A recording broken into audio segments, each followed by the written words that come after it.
હવામાન વિભાગે ગઈકાલે અને આજે એમ 2 દિવસ શહેરમાં ઓરેન્જ એલર્ટ જાહેર કર્યું હતું, જેમાં ગાજવીજ સાથે ભારે વરસાદની આગાહી હતી। એવામાં ગઈકાલે અને આજે એમ સતત 2 દિવસ વીજ કડાકા સાથે છૂટાછવાયા જોરદાર વરસાદી ઝાપટા વરસ્યા હતા। ચાલ 24 કલાકમાં શહેરમાં 2 ઇંચથી પણ વધુ વરસાદ વરસ્યો હતો।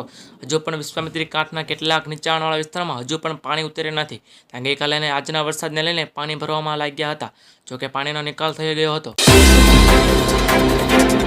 વલસાડ દમણમાં પણ ભારેથી અતિભારે વરસાદની આગાહી। પોરબંદર દ્વારકા કચ્છમાં સામાન્યથી મધ્યમ વરસાદ રહેશે। 4 વરસાદી સિસ્ટમ સક્રિય રહેતા વરસાદની આગાહી કરવામાં આવી છે। રાજ્યમાં મેઘરાજની બેટિંગ યથાવત રહેશે, જેમાં 4 વરસાદી સિસ્ટમ સક્રિય રહેતા વરસાદ રહેશે।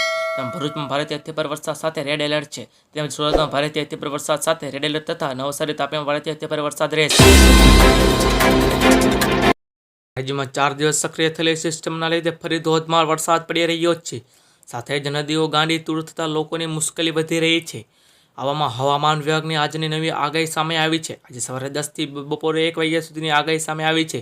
આ આગાહી રાહત આપનારી વાત છે કે આ સમયમાં દરમિયાન રાજ્યના કોઈપણ જિલ્લામાં રેડ એલર્ટ નથી। ગુજરાતમાં 2 દિવસ વિરામ બાદ ફરી વરસાદનો નવો રાઉન્ડ શરૂ થયો છે। હવામાન વિભાગની ભારે વરસાદની આગાહી બાદ દક્ષિણ ગુજરાતમાં મુસળધાર વરસાદ ખાબક્યો હતો। સર જિલ્લાની પૂર્ણા અને અંબિકા નદીમાં ફરી ઘોડાપૂર આવ્યા હતા। આ દરમિયાન હવામાન નિષ્ણાત આંબાલાલ પટેલે રાજ્યમાં ભારેથી અતિભારે વરસાદની આગાહી કરી છે।